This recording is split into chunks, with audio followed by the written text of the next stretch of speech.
Oi pessoal, tudo bem? Hoje eu vim trazer para vocês uma aula sobre um povo muito antigo que tem descendentes até nos dias de hoje, tá? E antes de começar, como sempre, eu peço que deixe um like aí, se inscreve no canal, ative as notificações para você receber mais aulas, tá? E deixe seu comentário, porque isso é muito importante. Se não puder fazer isso tudo, pelo menos deixa um like aí, que eu sei que você gostou de estar aqui comigo. Mas então, vamos falar sobre os hebreus, tá? Primeiro, espero que vocês estejam conseguindo ver aqui, já que no outro vídeo não ficou muito nítido. Conceito de povo e estado diferente dos atuais. Porque hoje em dia, um povo, ele é definido pela nacionalidade, né? O local onde nasceu. Você e eu somos brasileiros porque a gente nasceu no Brasil. Só que antigamente, como não tinha essa ideia de país, tudo bonitinho, delimitado, né? Como hoje em dia, as pessoas se definiam povo por identificação cultural, né?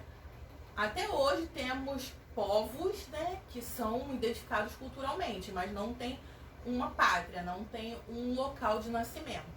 Guarda essa informação que é importante para a aula, tá? Então, vamos lá para o segundo tópico. Povo da Antiguidade Oriental. Então, gente, quando a gente estuda história, nós estudamos a pré-história e a antiguidade, e depois as outras eras. Só que a antiguidade, ela é dividida em oriental e ocidental. Oriental são esses povos bem mais antigos, como os egípcios, que eu falei na aula passada, os hebreus, fenícios, persas, babilônios. Todos esses povos, eles compõem a antiguidade oriental. E isso é um conceito muito mais ideológico do que geográfico. Guarda essa informação para você refletir depois. Esses povos da antiguidade oriental, nós falamos que eles tinham um modo de produção asiático. Com certeza isso cai em prova, tá, gente? Modo de produção asiático é um modo de produção, né? Por exemplo, hoje nós vivemos num modo de produção capitalista. Na Revolução Russa era um modo de produção comunista. Então são modos, né, que fazem a economia girar.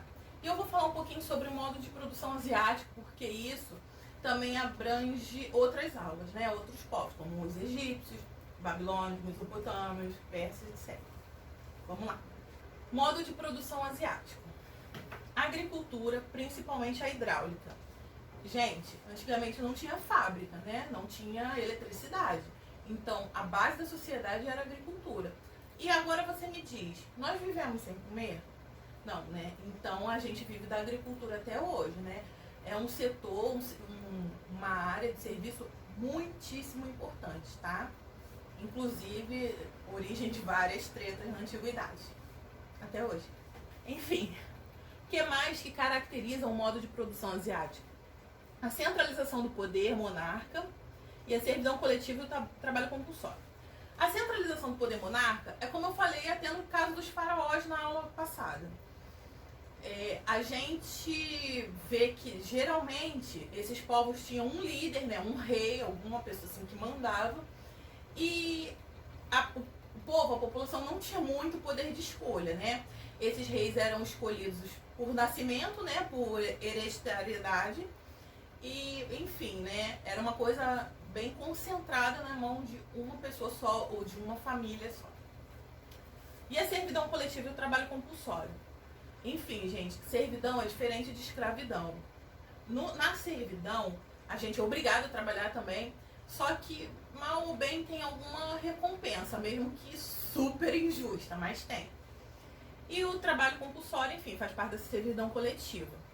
Existia também a figura da escravidão, né, nos moldes antigos, diferentes dos moldes brasileiros, assim como no Egito. Enfim, por serem sociedades muito próximas, né, acabavam compartilhando desses aspectos culturais. Mas o que a gente pode falar? O modo de produção asiático, as terras e os excedentes pertenciam ao governo. Ou seja, você trabalhava e você cultivava para o seu consumo. Só que o que sobrasse o governo ia lá e vácuo. Então, né, gente, não vou dizer que era muito diferente dos dias de hoje, né? Mas enfim, continua acompanhando. Voltando aqui a falar dos hebreus. Agora eu vou falar mais ou menos uma linha do tempo, tá, gente? E é uma história cheia de detalhes, tá? Uma história longa que até eu, às vezes, tenho dificuldade para lembrar de tudo. Mas acompanhe, porque com certeza você já deve ter ouvido falar nessa história que é muito rica, faz parte da nossa cultura. E muita gente que frequenta a igreja já ouviu falar sobre isso, tá? Como eu falei no episódio anterior, isso tudo tá na Bíblia. Então eu vou falar um pouquinho sobre o povo hebreu a partir desse momento. Acompanha aí e se você estiver gostando, já deixa um like, tá bom? Enfim, quem foi o primeiro hebreu? O primeiro hebreu foi Abraão, né? Abraão vivia lá naquela região, né, ali próximo à Mesopotâmia. E ali eles não tinham um estado definido, né? Era uma região que todo mundo tinha, assim, um olho grande, né? Mas não tinha um dono, né? Tinha muitos conflitos, todo mundo brigando por aquilo ali.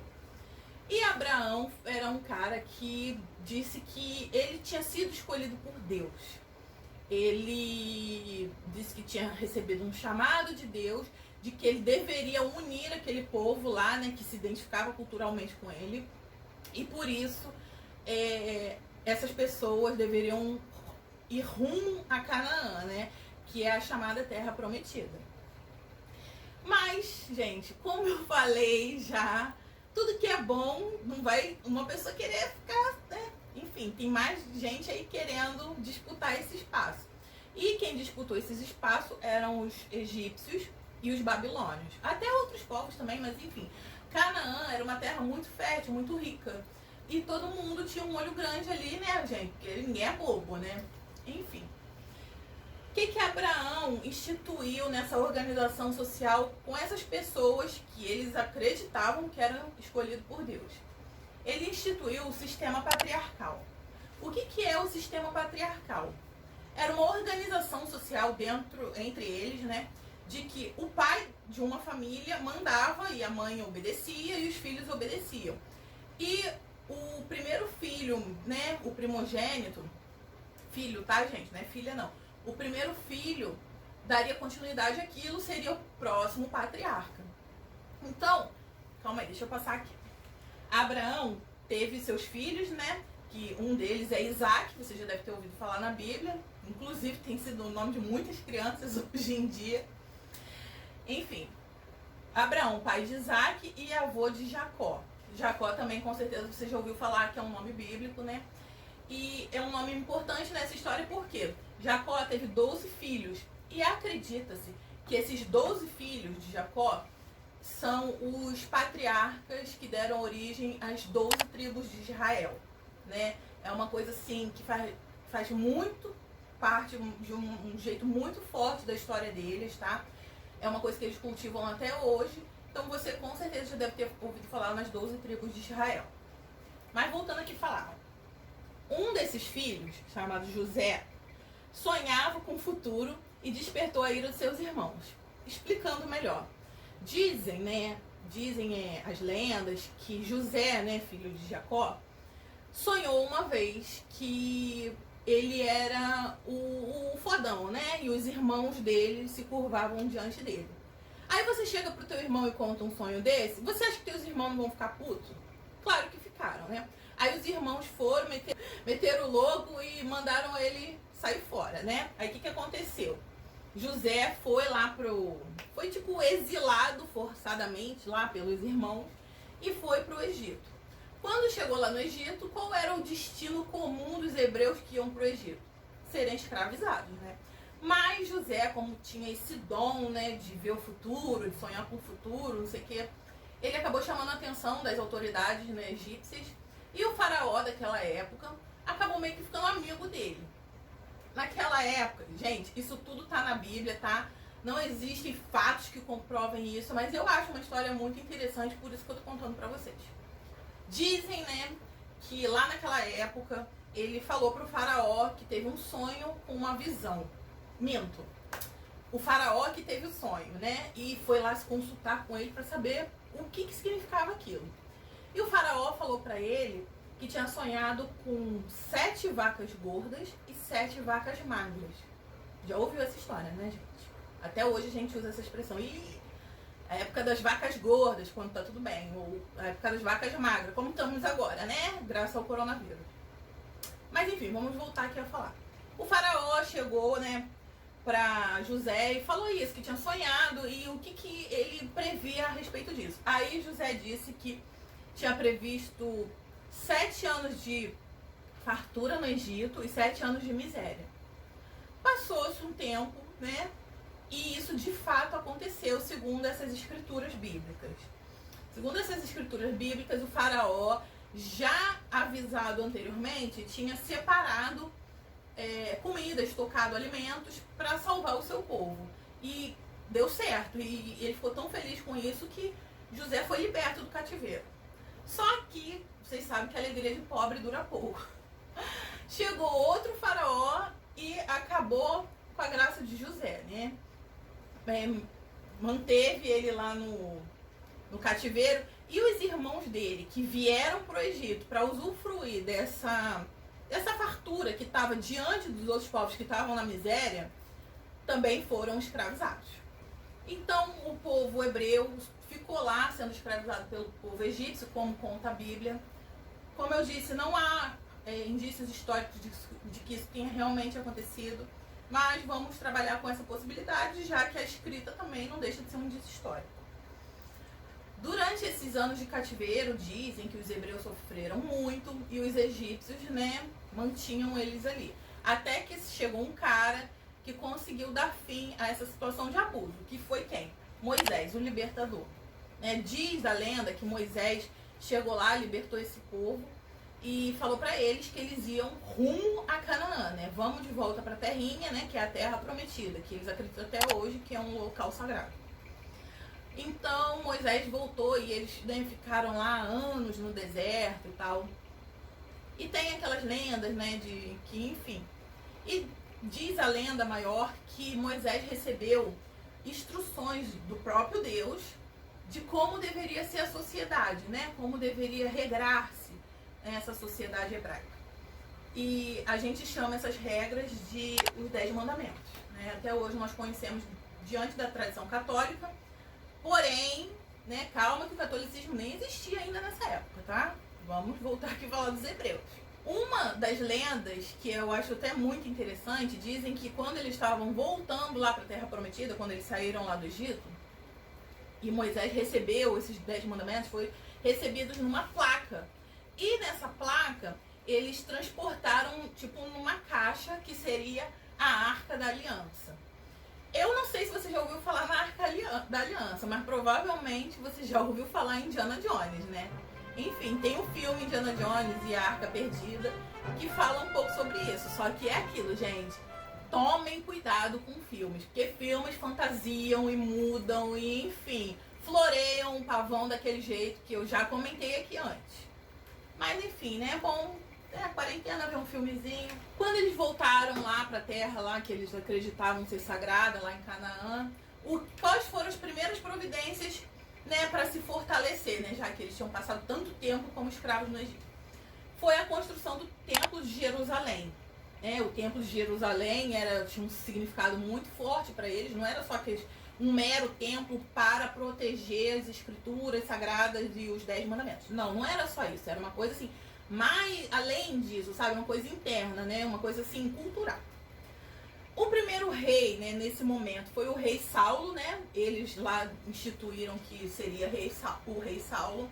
O rei Saulo era um rei forte, sim, só que os hebreus tinham um problema muito grave de poderio bélico, né? Eles tinham o armamento, o exército dele era fraco comparado aos outros. Mas mesmo assim eles ainda resistiram, eles sofreram ataques dos babilônios, dos egípcios, dos assírios, enfim, de outros povos. E conseguiu lá bater de frente. Só que teve um povo que, né, desestabilizou toda a estrutura daquele povo. Que foi quem? Os filisteus. Você já deve ter ouvido falar também, porque crente, quando quer xingar alguém, chama de filisteu. Você já percebeu isso? E os filisteus foram lá e acabaram com aquela organização social naquele momento que eles viviam e tudo mais. Acabaram com eles. E diz a lenda que existia um jovem rapaz hebreu que lutou contra um filisteu safado, né? Enorme, muito grande. Você já deve ter ouvido falar que é Davi e Golias, né? Davi era um hebreu, né? Dizem que era muito pequeno, franzino, e Golias era um gigante. Gente, muitas vezes, quando põe gigante, não é um gigante de verdade como no mundo da fantasia. É um jeito de, tipo, uma metáfora, né? Devia ser um homem muito forte, Davi devia ser um magricelo, alguma coisa do tipo. Enfim, dizem que Davi, mesmo sendo pequeno, derrotou ele com uma funda, né? Que é uma arma antiga, né? Que joga uma pedra e tudo mais. Enfim, e diante disso se tornou o novo rei de Canaã, né? O povo acabou, como é que se diz? Consagrando ele como rei de Canaã. E foi tão importante esse episódio na história dos hebreus, que qual é o símbolo dos judeus hoje em dia? É a estrela de Davi, né? Enfim, depois de Davi, nós tivemos o rei Salomão, né, que era o filho dele. O rei Salomão também foi muito importante nesse sentido, porque ele retomou a construção do templo de Jerusalém, como eu falei, que era uma construção, né, até hoje é considerada muito importante para o povo hebreu. E vocês vão entender por que quando eu falo da antiguidade eu falo hebreu e quando eu falo da atualidade eu falo judeu. Enfim, depois disso, o que aconteceu? A morte de Salomão e o enfraquecimento do reino. É claro, né, gente? Isso é normal. Se existe um monarca que tem um poder, que consegue concentrar aquele povo diante de uma organização social, quando ele morrer, a tendência é que se enfraqueça mesmo. E o que ocasionou esse enfraquecimento? A divisão, né? Aquela terra foi dividida em Israel ao norte e Judá ao sul. É daí que vem o nome judeu, né? Enfim, divididos, eles não tinham poder para bater de frente com outros povos. Então a tendência foi sendo cada vez se enfraquecer mais ainda.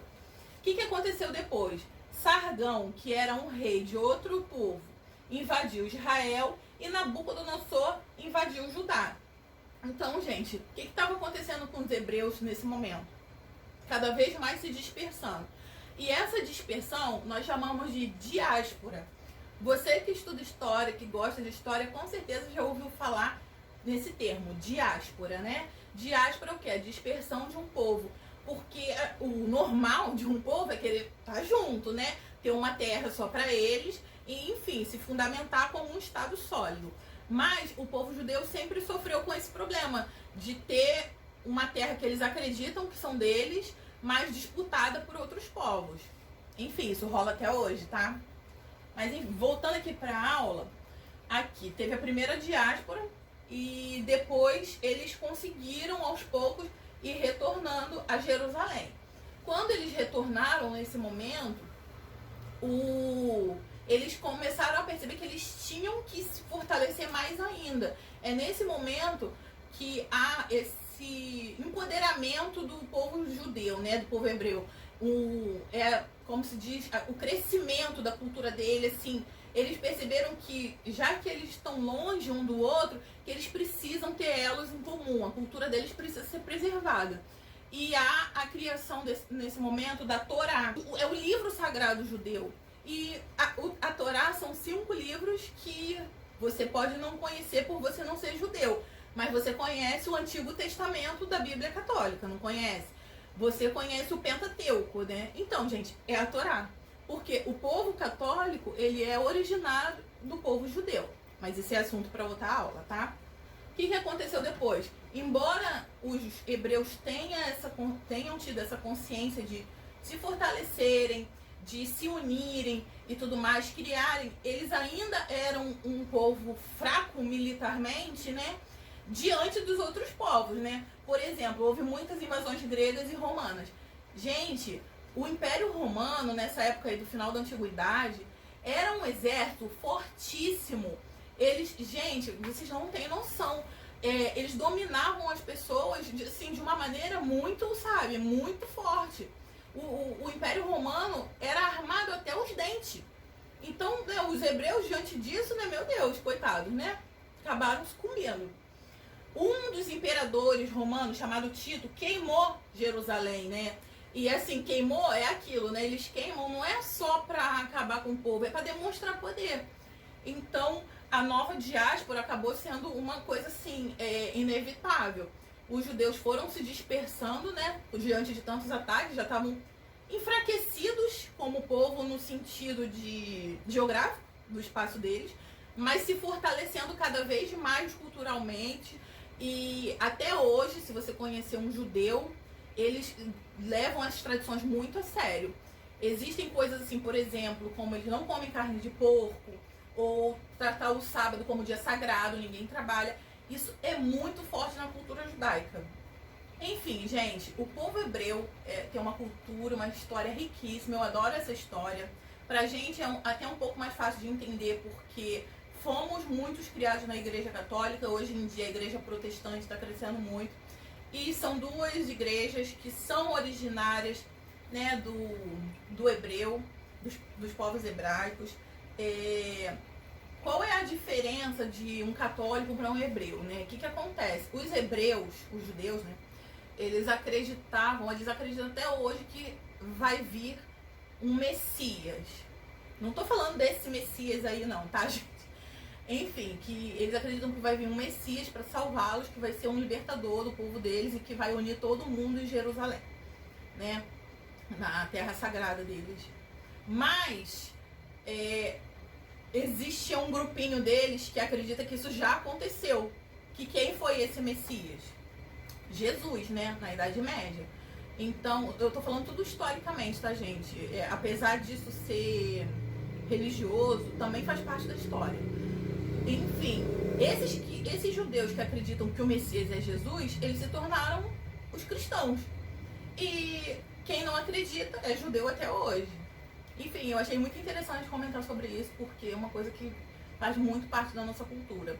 Hoje em dia as igrejas evangélicas apoiam demais, tá, o Estado de Israel. O Estado de Israel, ele foi uma criação pós-Segunda Guerra Mundial para tentar conter esse problema que os hebreus viveram no passado de não ter um lugar para morar.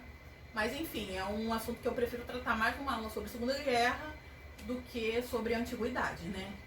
Enfim, é isso aí, gente. Chegamos ao final da aula. Espero que tenham gostado, tá? Deixa um like aí para ajudar.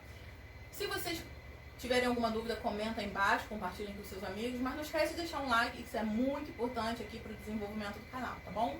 Um beijo, tchau, tchau, até mais.